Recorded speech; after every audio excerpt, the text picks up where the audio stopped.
Mesdames et messieurs, bienvenue à Laval et compagnie. Ici Samiline. Et moi, Amélie Paul. Cette semaine, on en apprend sur le domaine Bellerive et ses activités. On vous prépare pour la 16e édition du Salon des animaux de compagnie. On vous dévoile une nouvelle à 1 million avec la Banque nationale. Côté cinéma, Nicolas-Vincent Poirier nous parle du film tant attendu Steve Jobs. Qui dit hiver, dit virus, savez-vous comment les prévenir et les combattre? On en parle avec vous. On vous démontre comment préparer vos végétaux pour qu'ils soient tout en beauté au printemps prochain. L'anxiété est un trouble de plus en plus commun. On fait le tour de la question. Il existe un fauteuil roulant capable de monter les escaliers et c'est ce qu'on découvre à la chronique techno. L'anxiété est un trouble de plus en plus répandu. On fait le tour de la question. La salle André Mathieu vous présente le spectacle Extra Danza. On soutient les prostate d'ici avec classe. Mon ami porte-parole de Procure, Jean Pagé, nous parle de novembre et l'affaire Papillon. Mesdames et messieurs, l'édition du 1er novembre 2015 de votre magazine hebdomadaire commence à l'instant.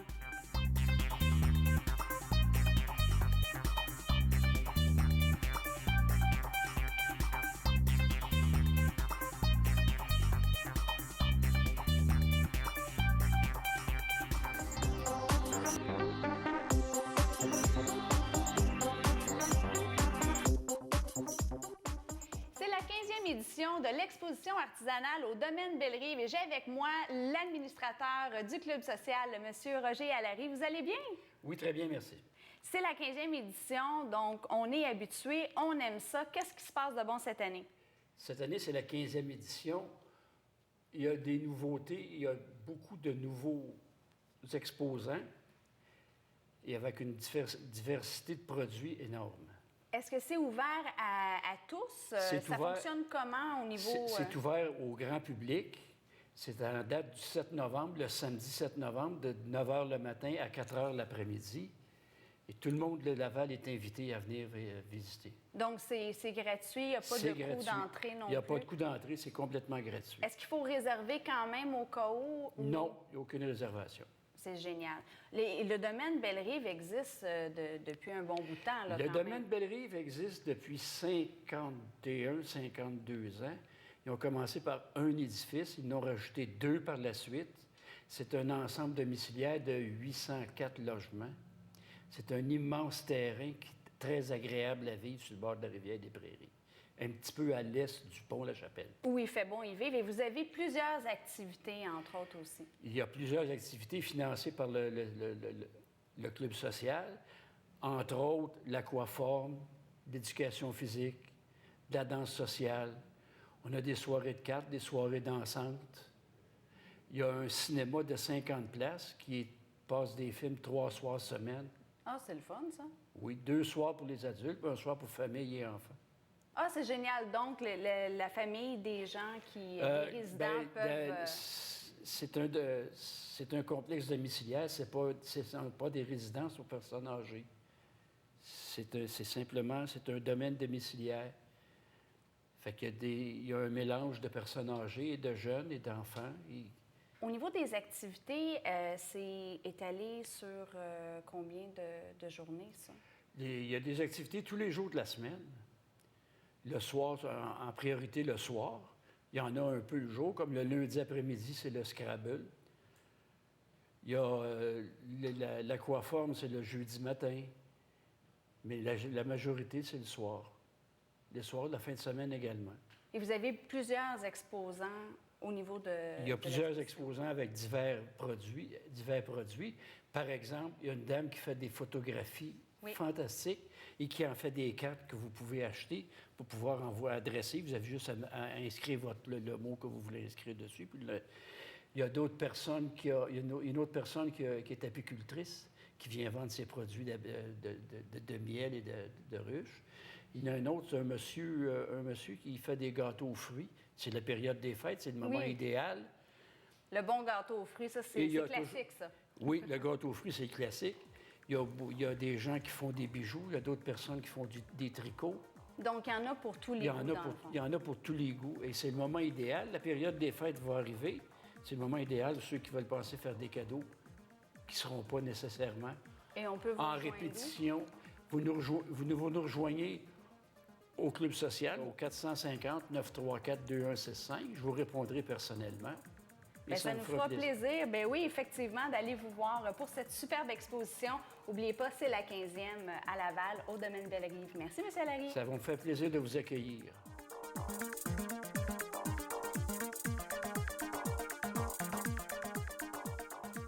Il y a 2 semaines, la psychothérapeute Lynne Dufresne nous parlait de comment gérer nos émotions. Eh bien, on continue la discussion aujourd'hui, mais plus vers l'anxiété et en fait, comment nos émotions mal gérées peuvent vraiment conduire à l'anxiété. Bonjour, Lynne. Bonjour, Amélie. Lynne, et puis on reçoit aussi Tabi, le petit chien Tabi, qui, de toute évidence, n'a pas l'air de souffrir d'anxiété. Oh, mais c'est encore drôle. C'est encore drôle. Elle est très calme. En tout cas, un petit chien, ça l'aide à gérer l'anxiété. Exactement. Plusieurs de mes clients vont prendre Tabi dans leurs mains et vont se rassurer avec le chien. C'est vrai, ça calme, hein? Oui, c'est de la zoothérapie. Tout à fait, la zoothérapie, c'est intéressant. Il faudrait faire une chronique là-dessus. Ah oui. Mais là, revenons avec l'anxiété. Je voulais savoir, bon, c'est sûr qu'on vit tous du stress dans nos vies quotidiennes, mais c'est à quel moment que ça devient un problème, que le stress se transforme vraiment en anxiété?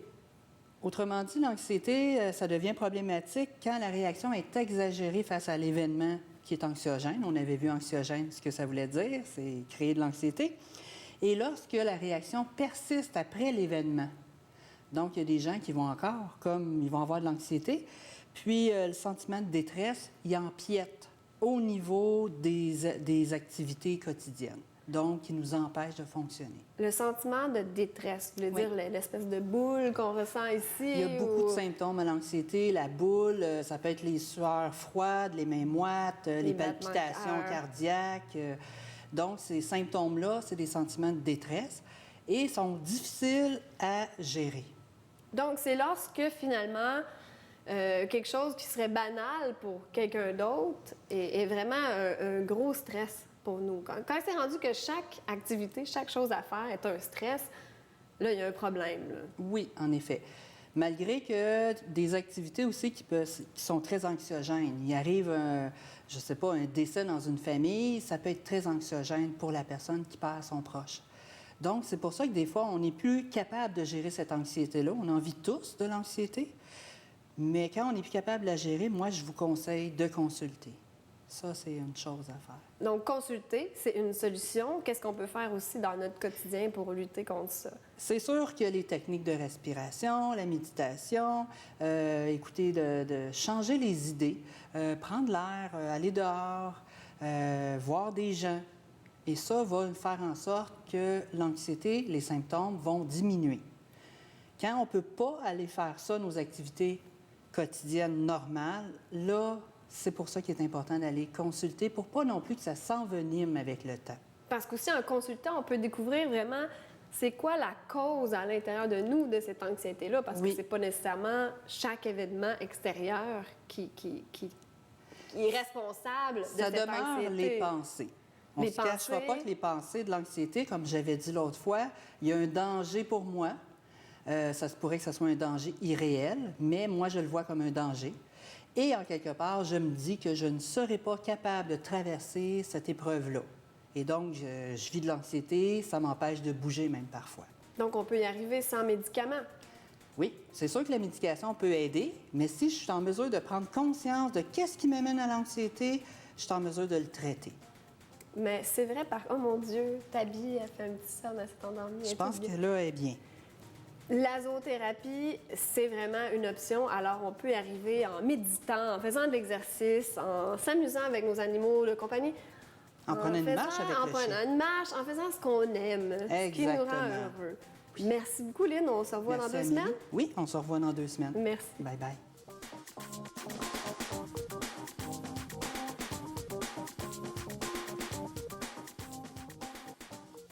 On a une bonne nouvelle pour vous. Si vous rêvez d'être un entrepreneur, la Banque nationale va investir 1 million de dollars. C'est votre chance, saisissez-la. Et pour nous en parler, on a Mario Quentin qui se trouve à être le vice-président pour la Rive-Nord et Laval. Vous allez bien, M. Quentin? Super bien ce matin, surtout avec des bonnes nouvelles comme ça va encore mieux. C'est une nouvelle à 1 million, c'est ça. On l'a ce matin. C'est le fun d'avoir des bonnes nouvelles. On a besoin de ça aujourd'hui dans notre société, des bonnes nouvelles. Donc, vous voulez vraiment faire l'emphase sur l'éveil entrepreneurial pour les jeunes, donner une chance aux jeunes. Parlez-nous-en exactement.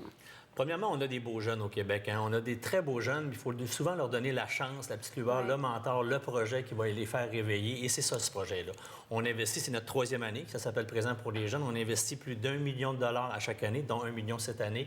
Et on a la chance, juste l'année passée, j'ai des statistiques, là, on a eu des centaines d'organismes qui ont postulé, mais on a eu 23 organismes, entre autres, qui ont soumis des projets à la Banque nationale, hein, qui ont gagné, c'est-à-dire plus de 123 000 dans la région. Et on a touché, grâce à ça, plus de 3 325 personnes.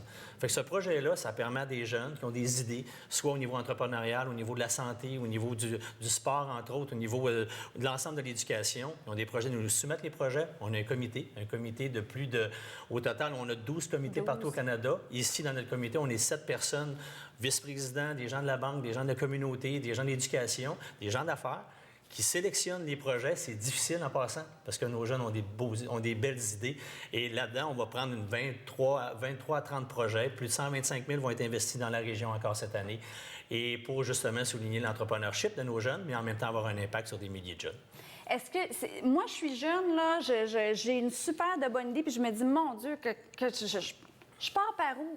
Est-ce que c'est difficile pour eux de cerner exactement comment faire pour vous envoyer le projet pour que ça soit intéressant si c'est pas nécessairement c'est la première fois qu'ils font ça? Premièrement, c'est très simple. On a toute l'information sur notre site Internet de la Banque nationale. Fait que les gens, vous allez probablement montrer le lien tout à l'heure? Oui, absolument. OK, vous allez montrer le lien. Au bas de l'écran en ce moment. Au bas de l'écran. Les gens ont seulement qu'à aller là, ils remplissent l'information, ils écrivent leur projet. Idéalement, ils se font parrainer aussi par leur enseignant, par quelqu'un de la communauté, pour justement attacher leur projet, puisqu'ils sont toujours supportés par des mentors là-dedans. Mais c'est très clair, très, très clair. Et nous, par la suite, on a comme une présélection et on va rappeler les gens par la suite pour souvent préciser certaines informations pour être en mesure, après ça, de faire le choix final. C'est le projet qui aura le plus d'impact, entre guillemets, soit au niveau de la santé, au niveau de l'éducation, je me répète, et en même temps au niveau de l'éveil entrepreneurial de nos gens, parce que nos jeunes ont des belles idées, il faut juste les donner le moyen de les mettre en place. Faut vraiment pas... Dans le fond, c'est pas compliqué. Faut pas avoir peur de dire « j'ai le droit de rêver, ça peut être moi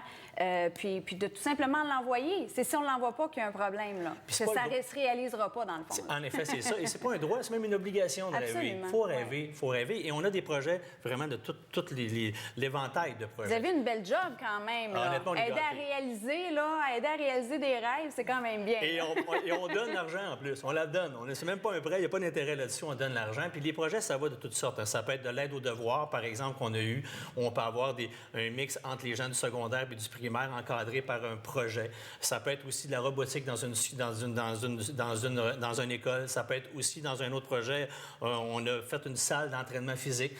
D'ailleurs, c'était notre coup de cœur l'année passée. Il n'y a pas de créneau préétabli dans le fond. Il n'y a pas de créneau. Ça prend une idée. On indique l'idée, on écrit l'idée, puis on rêve. Puis the sky is the limit. Puis pour une fois, on n'évalue pas le crédit des gens. Au contraire, on passe l'argent et on donne l'argent. C'est génial, ça! C'est le fun, hein? Mon genre de banque, je sais pas pour vous autres. Là. Et pas oublier, c'est du 13 octobre, donc ça a déjà été commencé. Oui. Faites vite, mais il y a encore de la place. Donc, c'est du 13 octobre au 6 novembre. Et c'est jusqu'à 17 h. Là, je veux juste être sûre de mon 6 novembre. Oui. C'est-tu bien ça? Oui. Donc, du 13 octobre au 6 novembre à 17 h, il faut avoir déjà envoyé votre candidature et c'est sur le réseau de la Banque nationale. Et l'ensemble de l'information, c'est très, très, très clair sur notre site Internet de la Banque nationale. Et on va jusqu'à 15 000 en plus pour les projets. Wow. Donc, c'est des beaux projets, là. Ça va jusqu'à 15 000 par projet. Mais ça peut être un petit projet aussi qui ont besoin de 500 ou 1 000 Il n'y a pas de limite financière. En guillemets, on va jusqu'à 15 000, mais ça peut être aussi un petit projet, mais pour eux, il est important. Et nous, ce qu'on veut, c'est qu'on ne sélectionne pas les plus gros, on sélectionne les projets qui auront le plus d'impact pour les jeunes. Il n'y a rien de tel que de se faire sentir vraiment élevé dans notre processus d'atteindre nos rêves. Donc, c'est ce que vous faites et on trouve ça génial. C'est à vous. Il reste juste à vous de faire votre participation en allant sur le site au bas de l'écran. Monsieur Quentin, merci beaucoup d'avoir été des nôtres. C'était une superbe idée et c'est vraiment génial. Ça me fait plaisir. Merci. Et participez en grand nombre, tout le monde. Merci.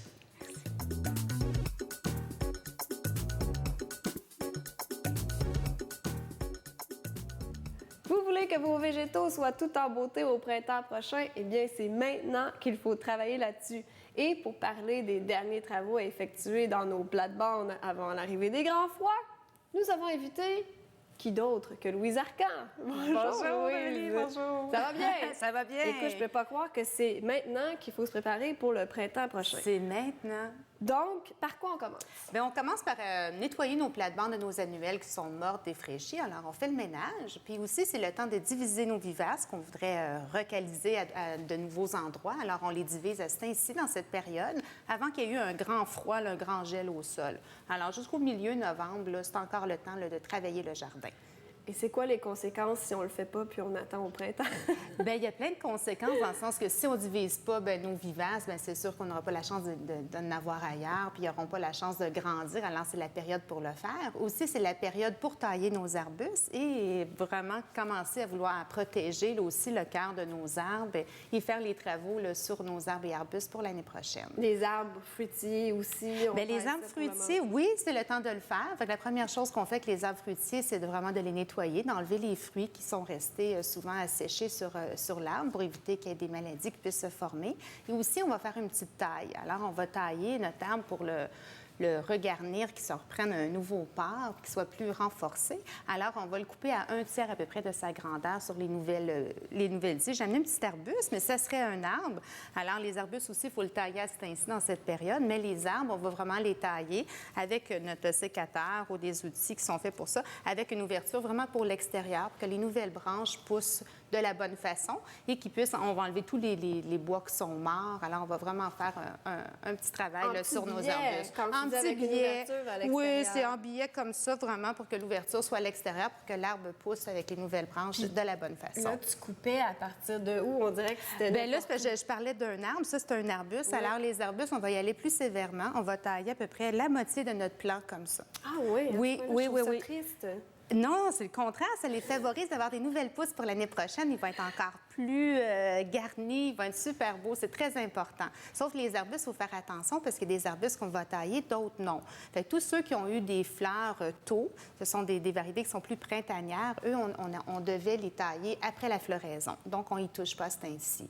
On va tailler plus ceux qui sont estivales dans la période de l'automne. Et est-ce comme que... tous les arbustes en général. Est-ce que c'est encore le temps pour planter les arbres? C'est le meilleur temps pour planter les arbres. C'est le meilleur temps? C'est le meilleur temps parce que les prix sont incroyables, parce que souvent les pépinières restent ainsi, vont liquider leurs végétaux pour ne pas avoir à les entreposer. Alors, on peut bénéficier d'avoir des prix vraiment alléchants sur le marché. Et aussi, c'est une période parfaite pour planter. Il n'y a aucun problème. Tant qu'il n'y a pas eu un gros gel prononcé, alors on peut planter nos végétaux, quand on parle d'arbustes, arbres et vivaces, jusqu'au milieu novembre sans problème.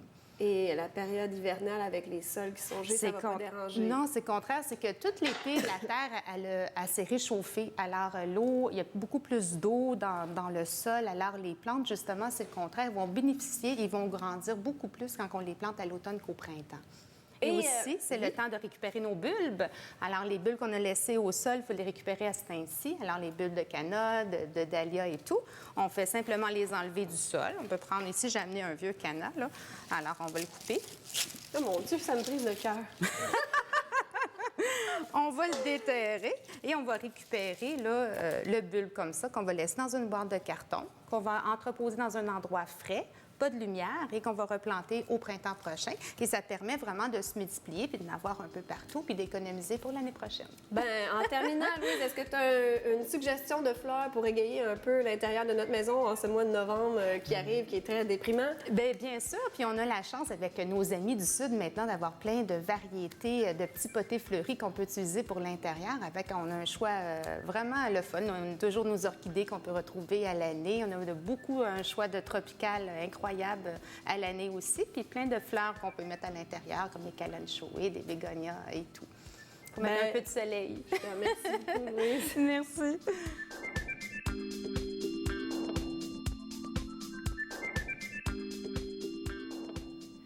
Qui dit halte au cancer de la prostate ici au Québec dit Procure. Et on a le meilleur porte-parole qui soit, M. Jean Pagé, mon ami et animateur vedette. Ça va bien? Ça va très bien, très, très bien.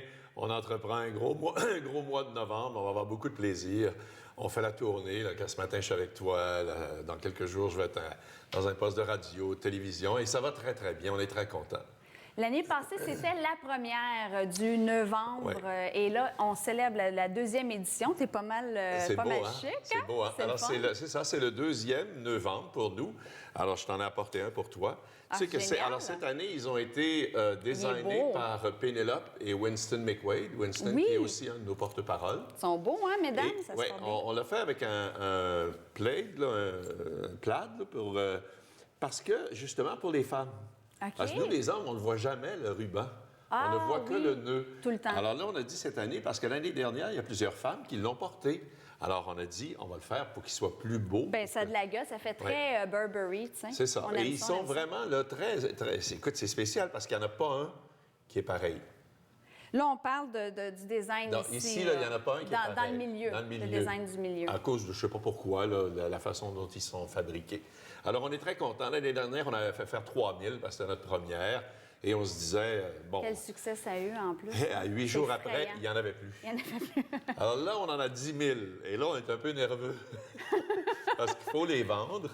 Et je pense que ça va très, très bien. Là, on a commencé il y a quelques jours seulement et ça va super bien. Et c'est extrêmement abordable. C'est pour une bonne cause, Ouais. quand même. Et c'est beau. On est beau avec ça. Très beau. Et quand tu le portes, tu as un sentiment de... On dirait que tu es plus habillé. Et vous aurez une place pour le porter parce qu'on a l'affaire Papillon Oui, qui se l'affaire trouve être Papillon. 16 novembre. Le 12 novembre. Le 12. Le 12 novembre, le jeudi 12 novembre. Ça, c'est un de nos donateurs, un de nos grands donateurs, le groupe Antonopoulos, qui ont plusieurs restaurants dans le Vieux-Montréal, qui, il y a 3 ans, sont venus nous voir. On dit, bon, on va vous organiser une soirée.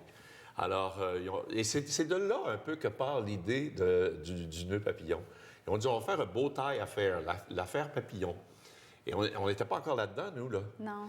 Et là, ils ont dit, vous allez venir à une soirée et on va inviter les hommes à porter le nœud papillon. Génial. Et ça, à un conseil d'administration, quelques mois après, on cherchait quelque chose pour se distinguer et pour organiser notre campagne du mois de novembre. Et là, on a eu quelqu'un qui a dit, oui, mais le nœud papillon, et c'est là qu'on a allumé. Et là, cette année, ce sera la 3e édition de l'affaire Papillon, le 12. Et le 19 novembre, c'est devenu pour nous la journée de sensibilisation au cancer de la prostate au Québec. Ça a été une motion qui a été adoptée par l'Assemblée nationale parce qu'on a découvert que le 19 novembre, c'était la journée internationale des hommes.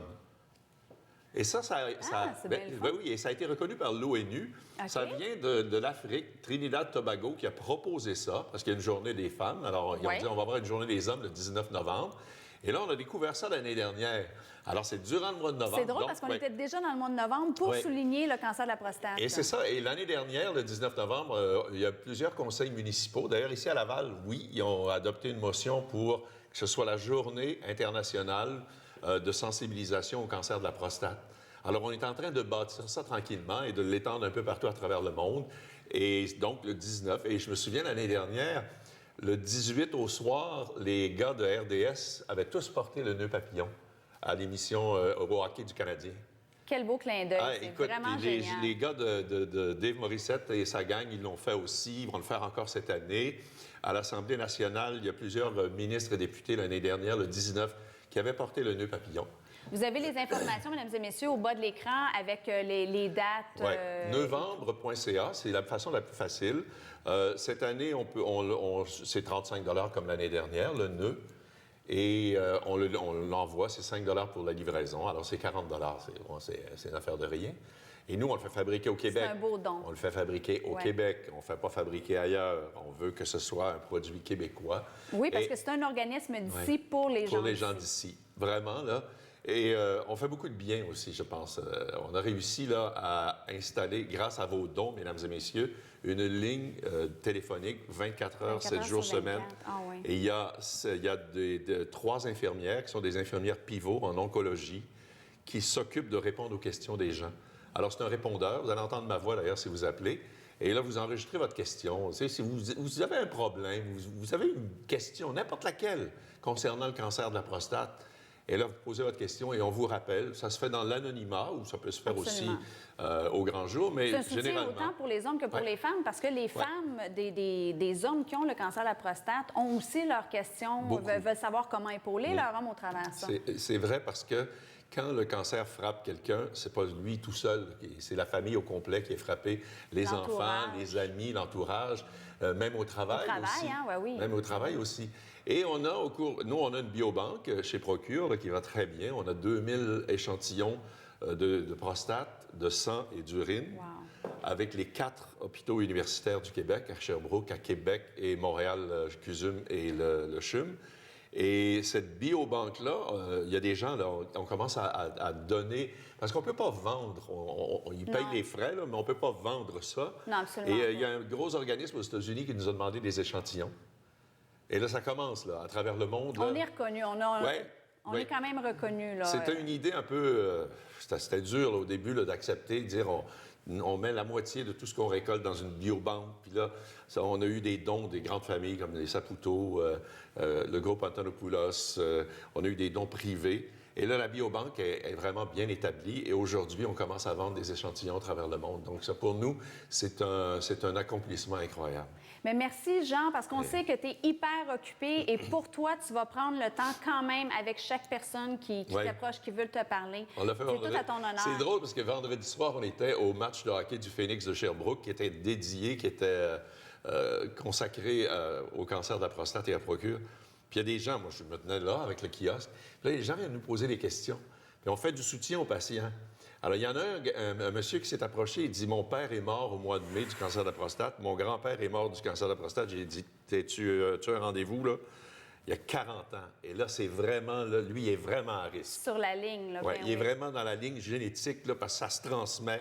On a découvert ça, qu'il y a une génétique. Là, si ton père l'a eu, là, il y a 40 ans, ce gars-là, j'ai dit, toi, à 40 ans, t'es en Donc, c'est danger. plus un risque, c'est... Ouais, vas-y, là, puis va te faire inspecter sa presse, s'il y en a dans votre famille. C'est important. C'est plus tabou, les gars. Come on. Si c'est plus tabou, il faut faire attention à vous autres. Je viens de perdre mon nœud papillon avec mes émotions. Non, Alors, faut y aller. si vous n'en avez pas dans votre famille, ou tout ça, c'est 50 ans. Puis même, là, les médecins commencent à dire 45 ans. Alors, quelque chose. allez consulter, soutenez la cause. Novembre et l'affaire Papillon. L'adresse est au bas de l'écran pour avoir plus de renseignements. Merci, Jean. Merci infiniment.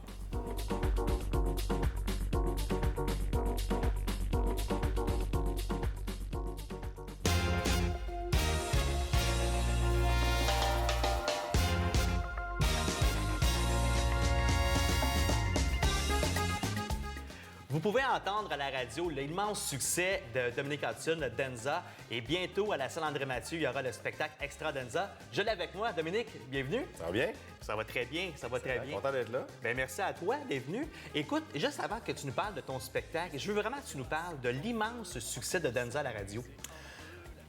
Écoute, en fait, moi, ce que Danza, pour moi, c'est un projet, c'est pas juste une chanson. Donc, Danza a joué beaucoup, mais il y a les Sunlight des Tropiques qui a joué, il y a Hasta Luego, il y a Quand je vois tes yeux, que je joue en masse, c'est comme d'habitude, maintenant comme avant. Donc, le projet comme tel, pour moi, c'est la réussite, je la réalise dans les spectacles, parce que les gens viennent voir mes shows, les gens connaissent les chansons. C'est là que j'ai vraiment le pouls du succès que connaît Danza, en fait, parce que j'aime pas nécessairement voir un succès comme un hit, mais comme un projet qui a réussi à aller chercher, à aller toucher des gens qui ont juste envie, comme moi, d'avoir du fun et de se sentir en voyage. C'est bien. Et quand tu composes une chanson, l'inspiration, ça vient de où? C'est-tu les voyages? C'est-tu les voyages? Écoute, les voyages, pas mal, parce que c'est un peu l'ambiance que je veux créer, mais ça s'appelle pas de l'inspiration. Tu t'assois, tu as une idée, tu as un flash. Un feeling. Écoute, Danza, la chanson de Danza, on avait le projet, on avait la pochette d'album, c'était écrit Danza. Le projet s'appelle Danza. Et on arrive à la session de photo, puis la photographe nous dit « Mais là, c'est bien le fun. C'est un beau projet qui s'appelle Danza, mais je regarde, t'as pas de chanson qui s'appelle Danza. » Donc, en partant du studio photo, cette soirée-là, j'ai écrit Danza. J'ai écrit pour moi... Sérieux? Oui, le compte-rendu de tout le projet de Danza est dans la chanson. OK, voilà. Ouais. Et là, le spectacle qui s'en vient prochainement, à quoi que le public doit s'attendre quand il va voir un spectacle de Dominique Hudson? Un gros party. Un gros party? Oui, parce que aux premières notes, en fait, les gens se lèvent puis ça danse jusqu'à la fin. Puis c'est une ambiance de voyage, une ambiance festive. Il y a plein de monde qui sont jamais allés dans le Sud. C'est vrai. Pour moi, c'est important de leur apporter ce qui me fait triper, moi, du Sud, puis de la culture latine. Mais tantôt, tu as parlé d'Extra Danza. Il y a un spectacle, le spectacle s'appelait Danza. Mais moi, dans mon fantasme et dans mes folies, j'avais envie de remplir le stage. Donc, Extra Danza, pourquoi? Parce qu'il y a juste plus de monde. Il y a des danseurs, on est 15. 15? On est 15 sur scène. Wow. Il y a 10 musiciens, donc ça fait que le party pogne, mettons. Puis j'imagine que pour être un chanteur et danseur, il faut avoir un maudit bon cardio, là. Bien, à faire des shows, déjà, si tu viens voir mon show et les gens qui veulent s'entraîner gratuitement peuvent venir voir le spectacle, on donne des cours de danse en plus dans le spectacle. OK. C'est vraiment un spectacle hyper festif. Et on aime dire qu'on fait la fiesta, mais c'est surtout une ambiance hyper familiale. Les gens sont juste contents d'être là et d'avoir du fun avec nous. C'est bien. Et est-ce que Dominique Hudson est en préparation pour un prochain album? Écoute, à la sortie de Danza 1, on m'a demandé quand fais-tu Danza 2? OK. Et à la sortie de Danza 2, on m'a demandé quand fais-tu Danza 3? Donc, il s'en vient, c'est sûr qu'on en fait un probablement l'année prochaine. Mais ce qui est cool, c'est que le projet continue de prendre de l'ampleur avec les spectacles et tout ça. On n'a jamais arrêté depuis 3 ans de faire des shows. C'est bon, ça. C'est Vraiment. bon. Et justement, dans un show, la journée de Dominique Hudson, quand tu as un show le soir, qu'est-ce qui se passe dans ta journée? Tu vas te préparer? Est-ce que tu te mets en forme? Tu fais des poids? Qu'est-ce qui se passe? Non, je fais pas de poids, mais j'ai déjà assez de stock embarqué dans l'auto de même. OK. En fait, c'est que je suis un peu dans l'une, moi, dans la vie. OK. Fait que ma journée de show, je passe ma journée à me dire, bon, là, faut pas que j'oublie ça. Là, je prends du stock, là, j'apporte ça sur le bord de la porte. Là, je prépare mon linge, puis c'est toujours la sélection des vêtements. Je suis chanceux, j'ai le château qui m'aide beaucoup. C'est qui bon, m'habille. ça. Ouais, OK. donc je suis vraiment gâté. Mais là, maintenant que je suis gâté comme ça, il faut que je choisisse ce que je vais mettre. Dans la garde-robe. T'as un gros walk-in, finalement, c'est ça? Non, malheureusement, non. Donc là, il faut que je défriche puis j'aille chercher les OK. affaires. Ma journée ressemble à ça. OK. Préparer le show, puis aller faire le soundcheck, puis s'assurer qu'il manque rien. Puis placer les chansons, tu sais, on a un pacing à faire. Et voilà, ouais. Pour garder les gens dans l'ambiance et tout ça. Ah, puis c'est bien. Ouais. Et donc, tu vas être avec, à la salle André-Mathieu le 27 novembre prochain. Avec ma gang de Cuban Martinez Show qui m'accompagne depuis 3 ans. Wow, c'est cool. Mais merci beaucoup. Et juste en terminant, si on veut te suivre sur Facebook ou un site web, où est-ce qu'on peut te rejoindre? DominiqueHudson.com ou Facebook Dominique Hudson aussi. J'ai un chapeau. Oui, parfait. C'est assez Donc, facile on te à reconnaît reconnaître. comme ça. Il y a des bonnes chances. Bien, merci beaucoup, Dominique. C'était super agréable. C'est bien le fun de vous Merci. voir. Bye.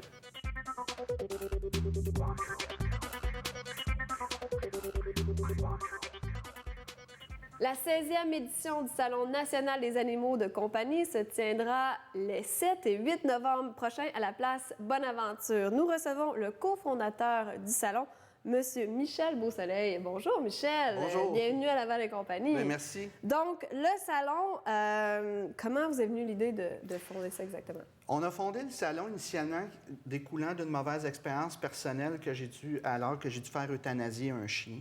Et j'ai commencé à faire de la recherche d'informations en parlant avec des éleveurs et tout ça. Et on a eu l'idée à ce moment-là de regrouper tous les professionnels du milieu animal dans un même endroit pour que les gens puissent s'informer, questionner les éleveurs, les vétérinaires, les nutritionnistes, les éducateurs, canins et félins, et à peu près tout ce qu'il y a dans le domaine est disponible pour les animaux de compagnie. Parce que ça peut être difficile d'aller voir ces spécialistes-là séparément, alors que là, on peut tous les voir au même salon. Exactement. Et on peut aussi toucher les animaux, toucher les chiens, savoir un peu découvrir. Moi, ça fait le 16e à Montréal, et à chaque édition, je découvre une nouvelle espèce d'animaux ou une nouvelle race d'animaux. Tu parlais de nutritionnistes. Il y a des nutritionnistes pour animaux? Bien, absolument, parce que, je veux dire, il y a des recettes. Les animaux ne sont pas différents des humains, à savoir qu'il y a des intolérances, qu'il y a des allergies. Il y a aussi des modes. Exemple, la nouvelle mode, c'est la viande crue, les probiotiques. On peut s'informer de tout ça à ces gens-là. Il y a des massothérapeutes pour les animaux. Puis il y a beaucoup de problèmes qu'on peut régler justement en ayant la bonne information. Toi, tu dois être un fou des animaux.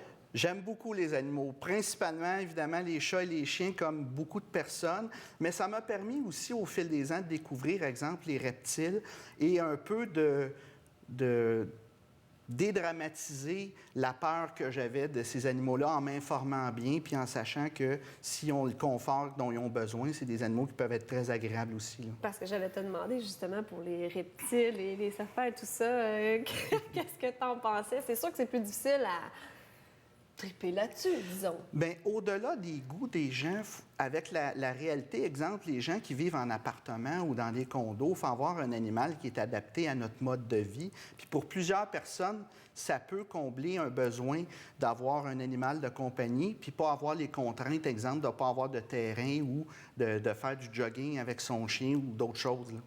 Si on revient au salon, vous avez attiré plus de 700 000 visiteurs au fil des ans. Bien, c'est la 16e année. C'est la 16e année à Montréal, mais il faut comprendre aussi qu'il y a les éditions de Québec et de Sherbrooke. Alors, quand on parle de 700 000 visiteurs, évidemment, c'est un cumul de tous les salons. Mais il faut comprendre qu'il y a des gens qui se promènent puis qui prennent la peine de venir voir nos salons, même s'ils ne sont pas de la région, parce que, comme je vous dis, c'est vraiment un regroupement d'à peu près toute l'information qu'on peut avoir sur les animaux de compagnie. On peut vraiment rencontrer le vétérinaire et avoir un moment avec lui pour discuter et tout ça, comment ça fonctionne? Il y a plusieurs vétérinaires dans le salon. Évidemment, ces gens-là sont disponibles pendant toute la durée du salon pour répondre aux questions des visiteurs. Donc, c'est pour l'information, mais également pour le divertissement. On voit toute la famille, il y a des spectacles. Oui. Nous, un petit peu hypocritement, on a bâti le salon visuellement pour une belle journée de divertissement. Il y a des activités, il y a des concours, il y a des démonstrations, il y a des jouets pour les enfants. Mais ce qu'on fait, c'est que par en arrière, on regroupe tous les gens pour l'information. Mais pour une famille, c'est une belle journée en famille. Puis les enfants, ils en ont vraiment pour toute la journée s'ils veulent être là. On ne peut pas amener nos propres animaux? Non, parce qu'on a un contrôle sur la santé des animaux. Alors, on ne peut pas contrôler la santé des animaux des visiteurs. Fait qu'on ne permet pas à ce moment-là qu'il y ait d'animaux par les visiteurs qui soient amenés. Et j'ai lu sur votre site que vous receviez une grande vedette venue de l'Angleterre cette année. Bien oui, c'est Snoopy, dans le fond, Snoopy! Century Fox vont faire la sortie d'un film Snoopy la même fin de semaine que notre salon et ont décidé d'être présents chez nous pour justement... Snoopy va être là et tout. Mais il va y avoir le vrai Snoopy, qui est un Parson Jack Russell, qui est un chien connu, c'est un beau petit chien. Puis justement, ça va peut-être faire connaître un peu plus cette race-là. Donc j'imagine qu'on peut prendre des photos avec Snoopy. Absolument. Et des photos avec des serpents et des animaux bizarres. Avec tout ce qu'on veut. Donc samedi le 7 novembre de 10h à 19h, dimanche le 8 novembre de 10 à 18h, www.snac.ca. Merci beaucoup, Michel. Merci beaucoup.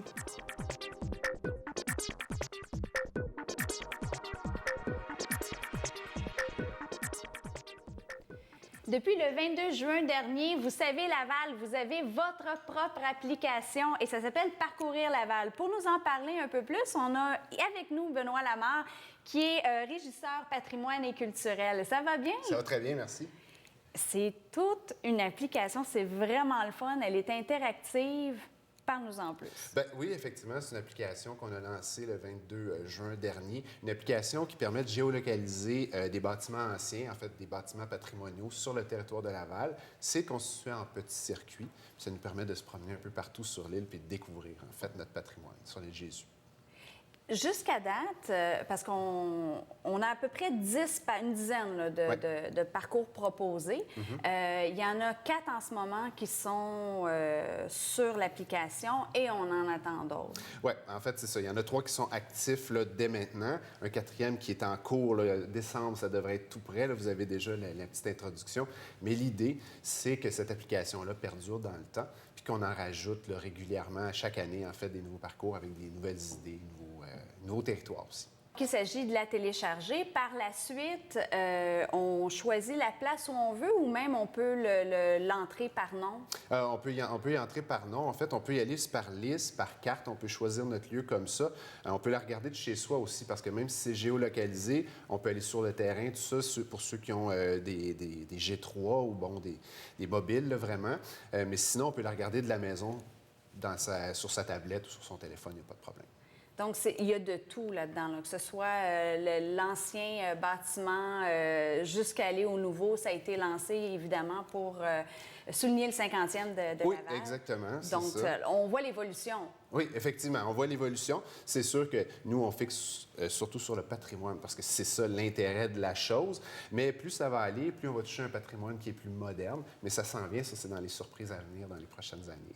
Et vous nous disiez qu'on pouvait gratter sur l'application, bien, qui se trouve être le téléphone, en fait. Exact. On gratte, puis on voit justement l'ancien et le nouveau, c'est ce qui est en grattant, là, comme si c'était un petit gratteux. Ben oui, comme on veut que ce soit une application ludique aussi, que les gens aient du plaisir à découvrir le patrimoine. Donc, c'est ça, c'est une espèce d'application gratteuse, si on peut dire ça comme ça, où en fait, on a une image ancienne, on gratte notre téléphone, l'image nouvelle apparaît, donc on découvre le bâtiment d'une autre manière. C'est un peu ludique, mais on veut aussi que les gens aient du plaisir dans tout ça, là. Et c'est téléchargeable pour ceux qui ont des Apple, par Apple et aussi par Google. Exactement. Donc, il n'y a aucun problème. Non, c'est très facile d'accès, c'est gratuit, évidemment. Puis, c'est téléchargeable partout, là, où vous êtes au Québec, là, ça ne change rien. Oui, c'est ça. Comme on disait, c'est important, c'est gratuit aussi. Oui, donc, oui, bien sûr. il faut en profiter, c'est sûr et certain. Et l'adresse exactement, on peut on peut aller sur histoire.laval.ca où on va avoir les accès vers Google Play ou vers Apple, ou sinon directement là, sur Google, sur Apple, tout simplement. Bien, c'est génial. Écoutez, allez-y, c'est votre application Laval. Merci beaucoup, M. Lamont. Merci beaucoup, ça me fait plaisir.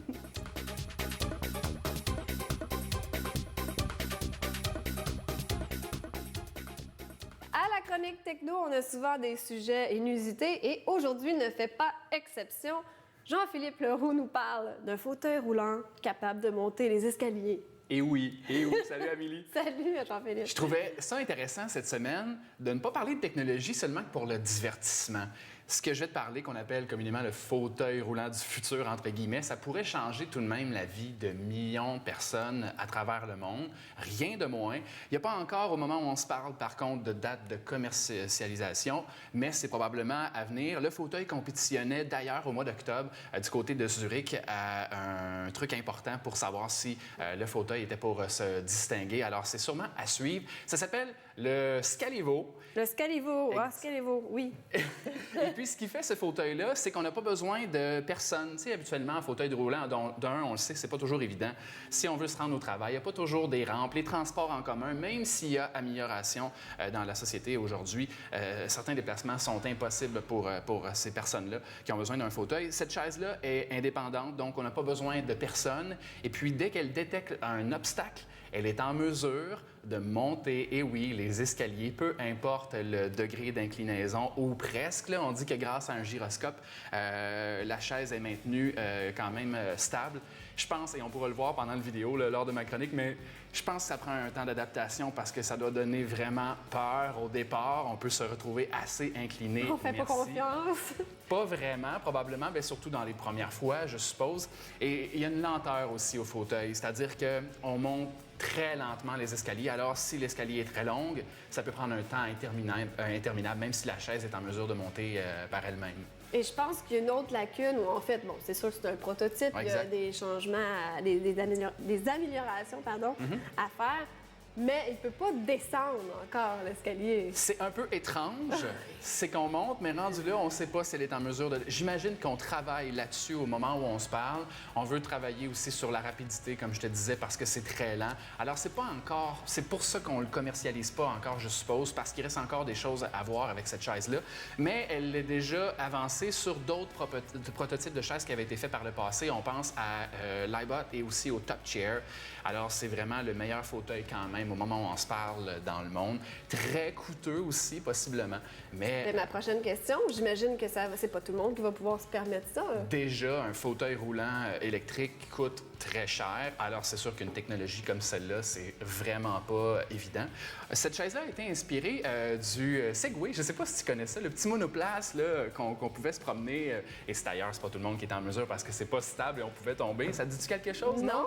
Deux grosses roues, on se promenait comme ça. Ça a été, entre autres, proposé dans le Vieux-Port de Montréal les derniers étés. Oui, ça fait pas si longtemps de ça. Voilà. Alors, c'est de là qu'on s'est inspiré. Le créateur du Segway avait tenté lui-même de faire un fauteuil roulant du genre et ça fonctionnait pas, justement, pour différentes raisons, mais ça aurait été l'inspiration, apparemment, pour ce fauteuil. Mais parce qu'en plus, il me semble que ça venait d'un projet étudiant.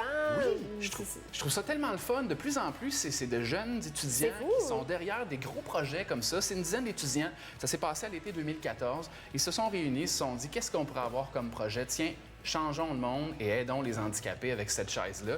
Et de voir que ça se rend aussi loin, surtout, c'est ce qui est encore plus notable. Et malheureusement, ça va peut-être être juste les riches handicapés qui vont pouvoir en bénéficier. On va voir peut-être qu'avec les années, tu sais, quand quelque chose sort, toujours un peu plus cher, puis éventuellement, ça sera plus abordable. Avec des subventions, je ne sais pas comment ça fonctionne. Peut-être qu'un jour, ça sera banal, une chaise roulante qui monte des escaliers, ça va être... Ben oui, ça va de soi. Bien, ce qui est drôle là-dedans, c'est qu'on espère que ça puisse voir le jour rapidement parce que la technologie va tellement vite que, bon, ça dépend de notre nécessité, là, de nos besoins, mais on pourrait avoir des technologies déjà plus avancées sans que ça soit un fauteuil roulant et être en mesure de se déplacer avec des prothèses robotisées avancées. Donc, il faut que ça soit là bientôt. Il faut que ça soit là, puis sûrement que d'autres compagnies vont s'y mettre aussi pour avoir de la compétition et tout. Donc, c'est sûr, si on en vend des millions d'unités, imagine le profit qu'on peut y faire. Effectivement. Mais c'est à suivre. Merci beaucoup, Jean-Philippe. Plaisir. Dans 2 semaines. Oui, toujours dans 2 semaines. Puis en attendant, on peut m'écouter à la radio, tu sais. Oui, c'est vrai. Si on s'ennuie de toi, d'ici 2 semaines, on peut t'entendre à C'est quoi? Exactement, le week-end de 6h à 9h. Ça s'appelle Debout, c'est le week-end. Excellent, merci. Merci à toi.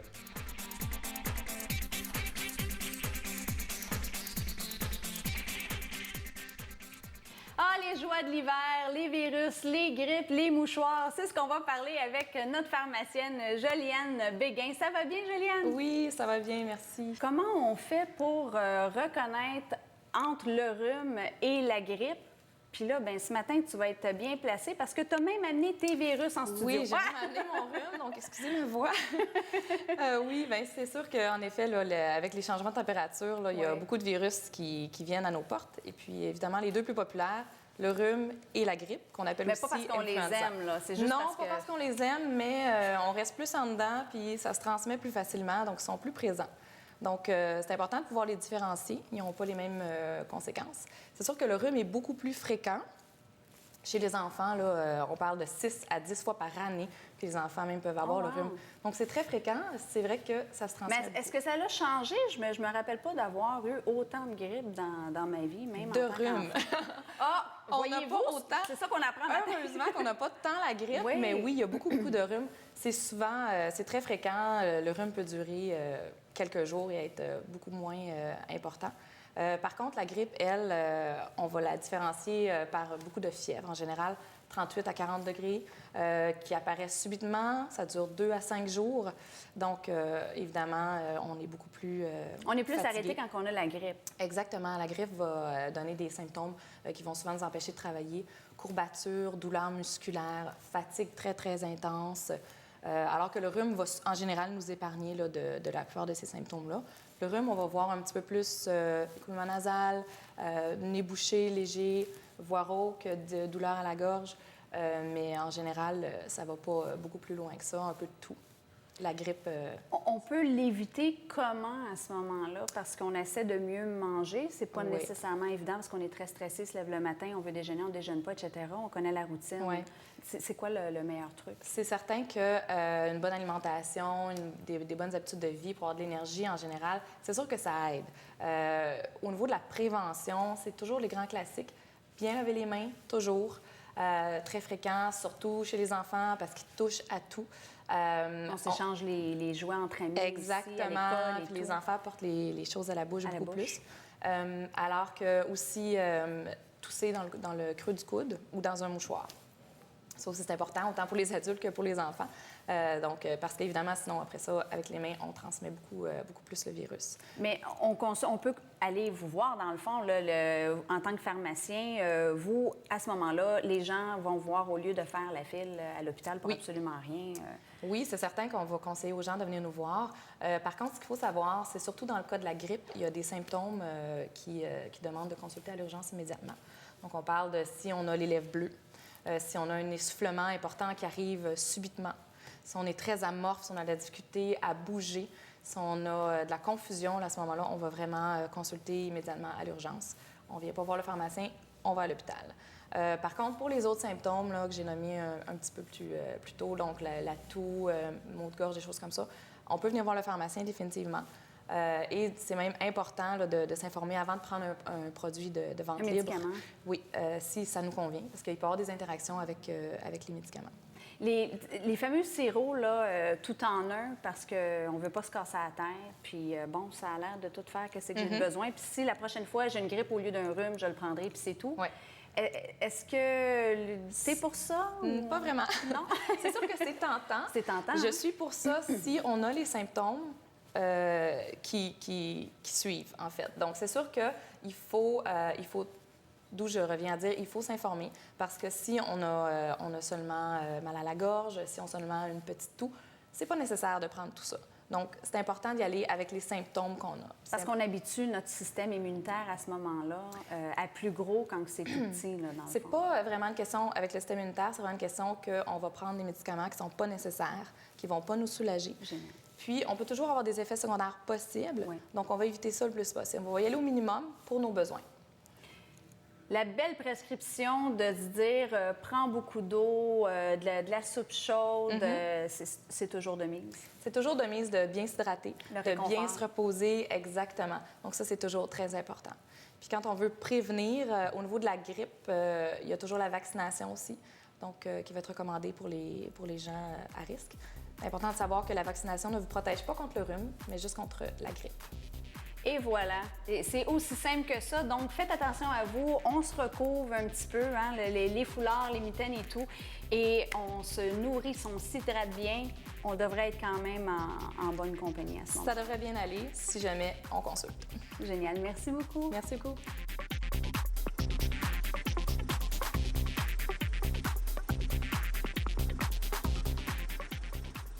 Le film Steve Jobs nous entraîne une fois de plus dans l'univers de la révolution numérique pour nous peindre un portrait de cet homme de génie.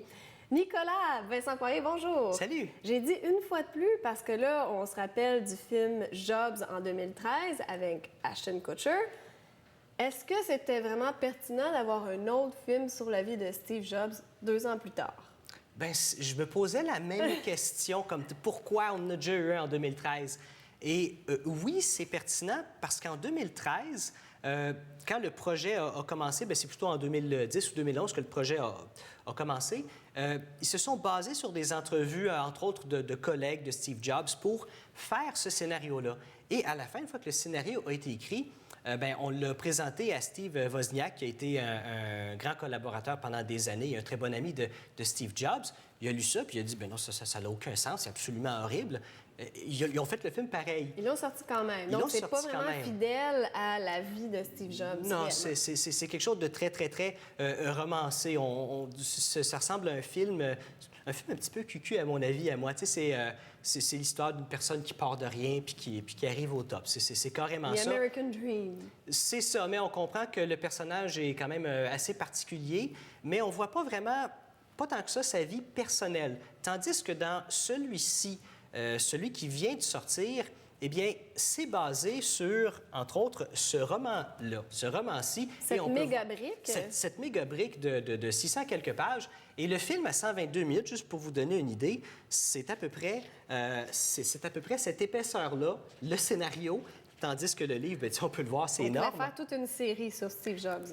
C'est ça. Et ce projet-là a commencé un petit peu après l'autre, après que celui en 2013 a été commencé.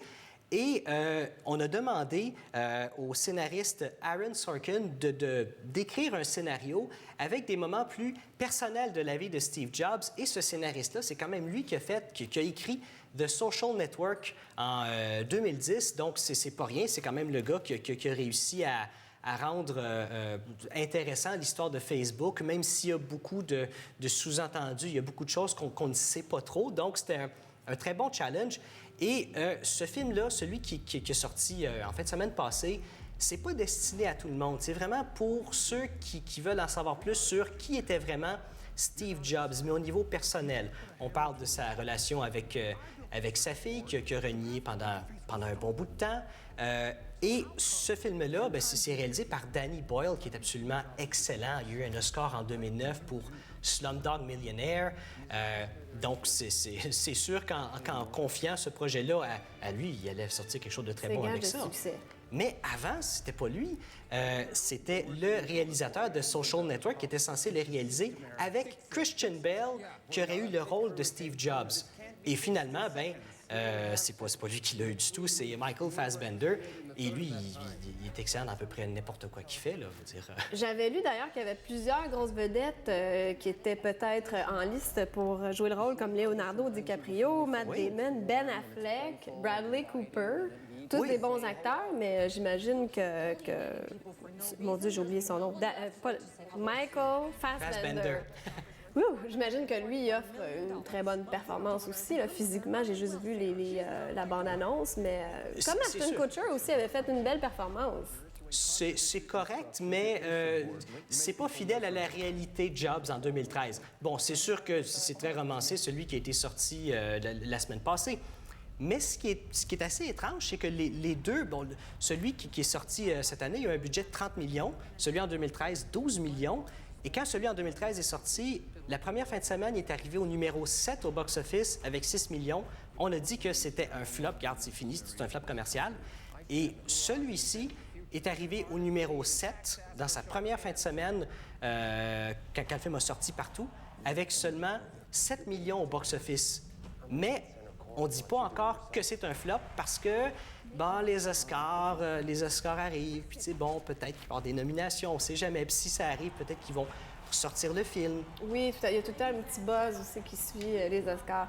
Mais écoutez, j'imagine que ce film-là, c'est plus pour les gens qui seraient d'attaque à lire la biographie complète. Oui. Donc, allez voir le film. Sinon, peut-être allez voir Jobs avec Ashton Kutcher. Oui. Bon, merci beaucoup, Nicolas.